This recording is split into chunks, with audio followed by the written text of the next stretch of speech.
Thank you so much for the invitation to come and speak to you. As I've been introduced, I'm Kate Atkinson, Head of Programmes at Claw Leadership. And I've been asked to give you a short provocation around the theme of leadership, which hopefully will start the juices flowing and get you thinking around your role as cultural leaders, working as either within an organisational context or as individual artists in the city, and kind of what your role as leaders is in defining, shaping, inputting into the cultural strategy, but also taking responsibility for driving it forward and helping to deliver it in the short, medium and long term. So as I said, I'm Kate from Claw. Many of you may know what Claw's work do, but if you're not familiar with us, we're a national, international organisation that specialises in supporting the needs of cultural leaders. And by leaders, we're talking not solely about people who are in the hierarchy at the head of organisations, but also people who are individual artists, change makers in a sector. So really it's about leadership in the context of change and driving change.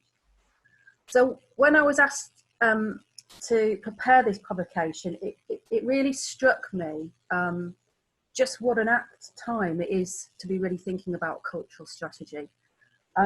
It feels like we're all at a natural crossroads. We're facing lots of change, lots of interruption to what was the previous normal. So it's a really pertinent time to be you collectively re-examining the role of culture for your city and what that means for the people within your city, for the cultural sector, economically, civically and socially. So it's a really interesting and apt time. And I guess for you as well, who knew that when you started putting together this piece of particular work, who knew that you would be facing the situation that we're all in now? You know, if we look back just to January, at the start of a new decade, it feels like a very different place. There was already lots of change coming. We were already starting to think about potential challenges and changes for us as a country, but also as a sector, arising through the impact of Brexit, which is still to come. We've already been feeling the effects and the impact of a decade of austerity, which has had a huge impact on our communities, but also our sector as a whole and the way that's financed and how it's structured and kind of the impact it has. We're feeling the impact of a legacy of government policy around the arts and culture, which has had an impact on its emphasis within schools, but also for wider society. And there was also lots of change coming from kind of movements for change, but there's greater emphasis around collaboration and specifically for the arts and culture around working with different types of organisations across different sectors. There's kind of more of a blurring of lines, of boundaries between work. There were movements for change around Extinction Rebellion, the origins of the Black Lives Matter, which we've now seen really come to the fore, but also kind of gender equality, Me Too, and those kind of movements as well. There was a big call for greater democratisation of the arts and culture and new ways of working, work being driven by communities, very much by and not to. And there was growing areas of new types of practice. Arts and health was growing as a practice and kind of development of social prescribing. I'm aware that Plymouth's got a very strong tradition of socially engaged work and those kind of areas of work. So that's really important as well. But as I say, since then the world has changed. We've been forced into lockdown, cultural organisations have closed, have had to temporarily close, and artists have had to cease their practice. We've had to shift work online, we've had to make radical adaptations to our models of working, and there have been some really critical challenges to the identities and the makeup of organisations, some of which I'm aware you have seen very much in your region and your city. We've already seen some casualties, and we should really brace ourselves for more of that to come. I think it's going to be a really tough climate for the arts and culture going forward. We've had to see individual artists and organisations applying for emergency funding to shore themselves up and had to really radically change how they're practising. So this is already a very challenging time. But what I see as leaders working in the cultural sector, and the challenge I would put to you as leaders in Plymouth, is that this is an opportunity to look and examine for opportunities for change, to fundamentally question what was operating before and how you were doing it and how things were run, and to look at new ways of working that may be necessary, but also may be welcome going forward in how we work forward. And this is a really valuable opportunity to challenge the structures, the systems and the models that you've had operating within Plymouth, and what change is needed to really drive that situation going forward. So not unsurprisingly, I work for Claw Leadership. We're very much about leadership and change makers. So here my provocation is to you around the change that you will be driving as leaders and your role and responsibilities in setting that change in place. I'm really fortunate that in my roles, sadly which none have taken me, I have to say, to Plymouth or into Devon as yet. But I'm really excited by the way that people and communities can impact on change. I've got a strong background of working within learning participation and workforce development before I came to Claw. So I'm really interested in the change that comes about through leadership and working with communities, working with and the processes that are led by people and very much not done to people. So this brings me back to kind of what the essence of leadership is really about, and what I would encourage you to think as I'm talking is kind of what some of the essences and facets of leadership mean for you, for a city, and what that will mean for you as you develop the cultural strategy going forward. So for me, I'm very much where Claw Leadership's coming from. Leadership is really about behaviours. It's about what it means to lead, change organisations, your sectors, and not in a hierarchical sense. So that's not about responsibility for change sitting with somebody at the top of an organisation, but it's really about engendering and creating a culture of leadership across an organisation that cascades through ranks and gives people ownership and permissions to lead from wherever they are within a sector or wherever they are within an organisation. So I would encourage you very much to think about what that means for Plymouth. As I said before, it's about creating a culture where leadership is shared. It's about sharing responsibility and agency more widely with others. And it's about encouraging a culture and an environment where that is able to flourish. So what are the conditions for leadership and change? Both in... Moved everything out to the bikes in the loft, and the lock is in a rucksack, which is anybody else getting feedback, or is that just me? Could everyone just switch their mics off, please? Because we seem to have an interruption there. Thank you. Sorry, where was I? I was talking about creating a culture and an environment for leadership and for change. So it's really about setting the conditions and nurturing people and that space and place that engenders change and leadership. It's about sharing and giving up responsibility. Sometimes leadership is not about you having to carry it all. It's about enabling others to carry and to make that change. So thinking as you're developing your cultural strategy for Plymouth, where can you give over leadership to others? So that might be around ensuring that there's greater diversity represented within leadership in your city, but also thinking about the future of leadership. So where can young people step up? How can you give them opportunities to flourish and grow as leaders?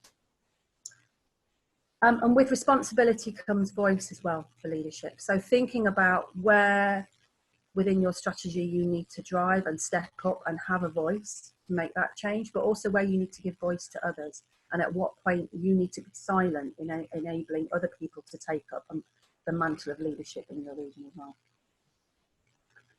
We need to think about some thoughts about the role of leaders and kind of what you will need to slot in as leaders into your cultural strategy.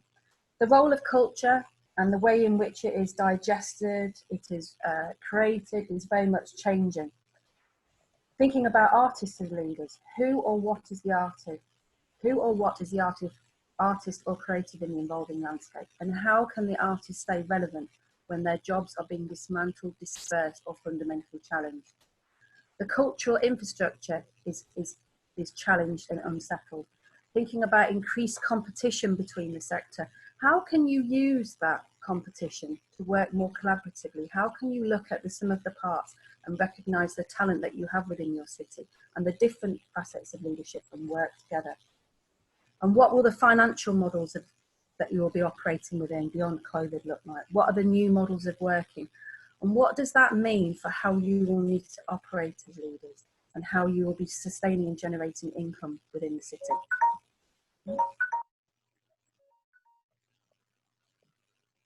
So thinking about the challenge ahead, are you ready for the challenges? How are you called to action? How do you keep your heads held high rather than your arms folded and resistant to change? And thinking about yourself as resilient leaders as well. How do you sustain momentum and engender support across the city and across support? What infrastructure and networks for leadership will you need to embed into your cultural strategy to ensure that you're resourceful and resilient change makers, and that your values are preserved and your authenticity as leaders is enabled to shine through? Can I, from the team, can I just have a sense check of how much time I have left? You're on mute, Rosie.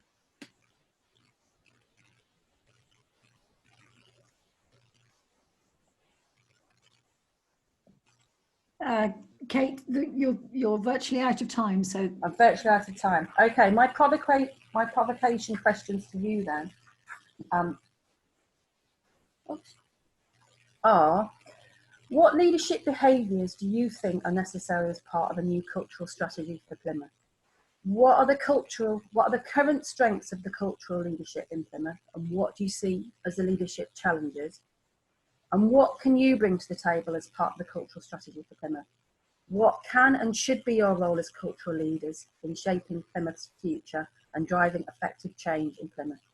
And how can you ensure a rich and diverse pool of leadership and change makers in Plymouth? Thank you very much. thank you very much, Kate. Yes, I've just written in the chat that we will post those in each of the conversations that are coming up between us. We'll copy and paste them, Sarah. That's how we'll do it. So thank you so much. Yeah, lots and lots to think about there. Shall we move directly on to Kira, who I think is going to share a case study and has some of her thinking as well. So Kira, over to you. Thanks, Rosie. Morning, everybody. Really nice to see you all. There's a couple of faces I recognise. It's great to be here. I'm further up the M5. I live in mid-Devon, so I'm just a short hop from Cullompton. And I did a visit to Plymouth actually I'm on the National Council for Arts Council, and we came about 18 months ago. I don't know if anybody was involved in that visit and had a look around the box and various things. So it's really nice to be with you this morning and to hear all the stuff that's going on. And I see Nicola there. It's great to hear that the box is opening in September. I saw that. That's fantastic. So, what a great city you've got, and what a fantastic, network of organisations you've got within the city. As Rosie said, I was the Chief Executive of Libraries Unlimited, and I'm going to tell you a little bit about that story in a minute.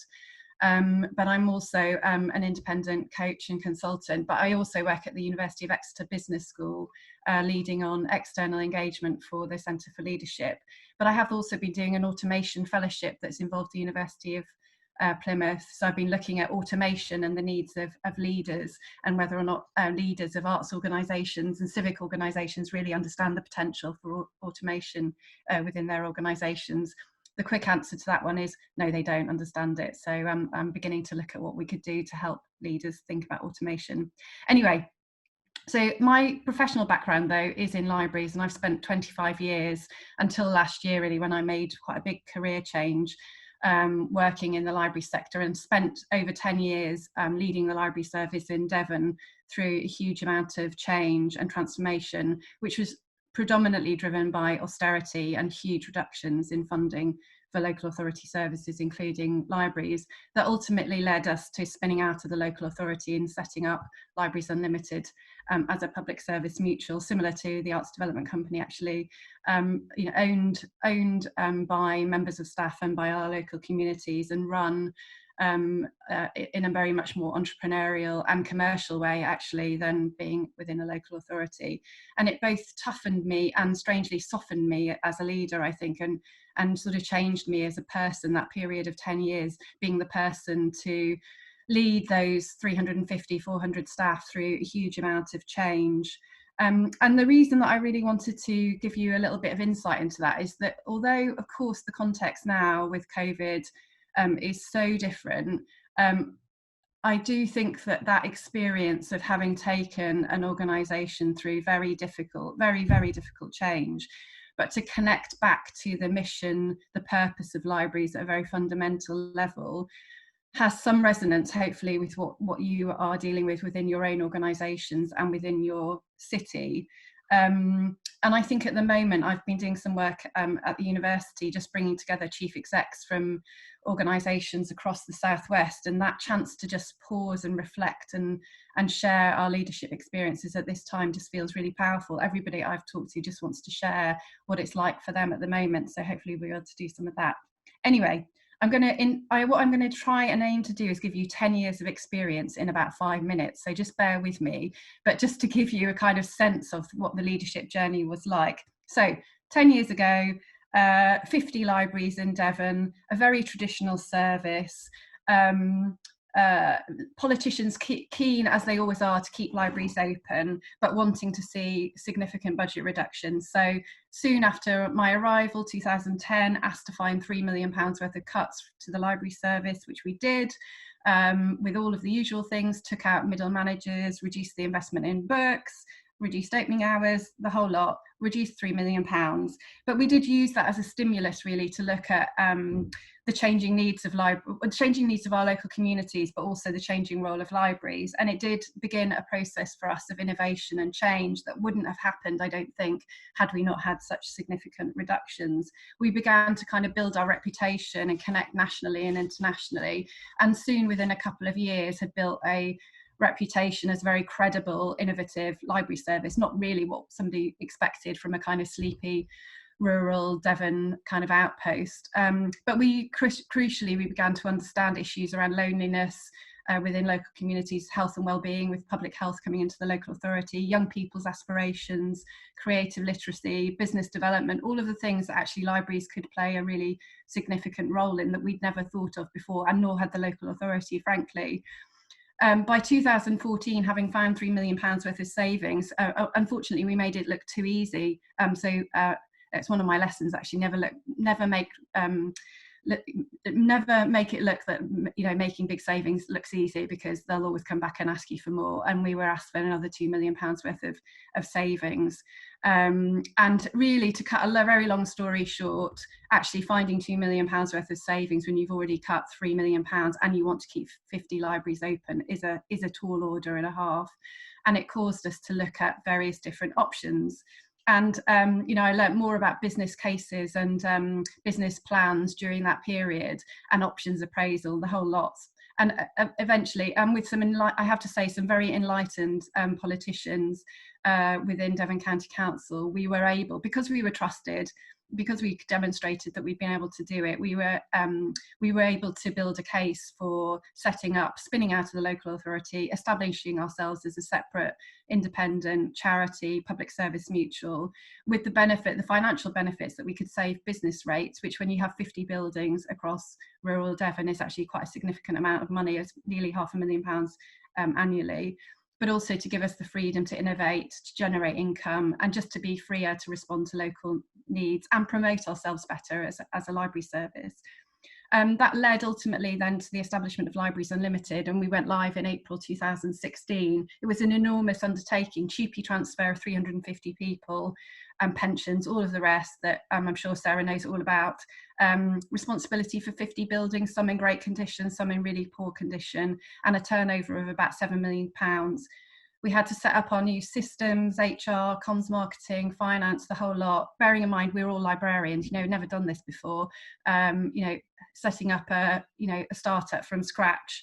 But so liberating, and gave us the chance to focus on our values, our mission, what we wanted to leave behind in the local authority. There was plenty, but also what we wanted to take with us, all the amazing things about what people feel about public services, what they feel about public libraries as free, democratic spaces that belong to them.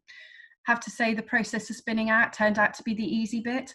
Getting a new organisation up and running in the first couple of years just took over our lives, literally our lives, for the first few years. It was like that whack-a-mole game where you kind of bash down one mole over there and another pops up, you know, constantly sort of sorting out issues and challenges. But we did do a number of things during that time, and I suppose this is where I think it connects with the Plymouth where you are at the moment. We really focused on engaging our communities. We needed our communities to support us. They part-owned Libraries Unlimited. We had a burgeoning group of 40 friends groups, some of whom had been campaigning groups to stop their library from closing. We had to galvanise that interest within our communities and make the communities see that it wasn't just their local library that they were trying to save. It was this network across the whole of rural Devon that we wanted to re-energise and reinvigorate. It wasn't just about kind of preserving something in Aspic. We created two places on our board of trustees from elected from our friends groups, but also freeing up our staff to be so much more entrepreneurial, to take much more control over what they were doing on a day-to-day basis. Partly that was out of necessity. We as senior managers were just so busy kind of sorting issues out. We had to trust our staff to literally get on and run libraries as they thought were right. But it also fitted our ethos, my ethos, that they were great staff. They had such good ideas. We just believed in them and we trusted them. I have to say, you know, I'm a complete control freak, or I certainly was then, and it wasn't easy to kind of relinquish that sort of control. But we did use a number of different tools, and we used action learning sets to involve staff across the county that had never met each other, but that came together to work and understand how they could be more entrepreneurial, how they could take more control themselves. We had a staff advisory group that we met with on every 6 weeks without fail, just to talk them through and to engage in a two-way process. We had 2 members of staff voted onto our board of trustees, an annual staff conference, and we did it all on no money. We didn't have any money for any of this, but built into this, or baked into our philosophy, was about leadership existing at all levels within the organisation. I've always believed that, but I believed it even more, and that we wanted to invest and support people wherever they sat in the organisation, however many hours they worked for us, whatever they did, that they were important to our mission and that we wanted to invest in supporting them. And it's a mindset that I really believe in. As I say, we did it literally on a shoestring, but we made it happen. And I think if you talk to staff from Libraries Unlimited who've been through that journey, what they would say is that they really do, they went from not seeing themselves as leaders at all to actually feeling genuinely that they could own the word leader. But we also had a relentless focus on needs, not services. So building partnerships around digital, around health and wellbeing, around business incubation. We had the first digital making space in any UK public library. As libraries as places for arts and cultural engagement, and really that kind of transformation from a very traditional, very conservative, very middle of the road library service into something that had much more pace, more energy. I'm probably running out of time, Rosie, aren't I? Can I just carry on? Okay. So I suppose my reflections from that time, you can probably tell, even in that kind of nutshell, you know, how much work and how much passion we all had, but it took huge resilience to keep going over 10 years. And for me as a person who was the person that was, you know, leading and galvanizing those changes at those crunch points, I learned a huge amount. I learned about politics, about engaging elected members, about its stakeholder engagement, about my own leadership, both its strengths but also its weaknesses, about advocacy, about building and enabling a high-performing team. And I'm for sure I'm a better person for it, but it was tough.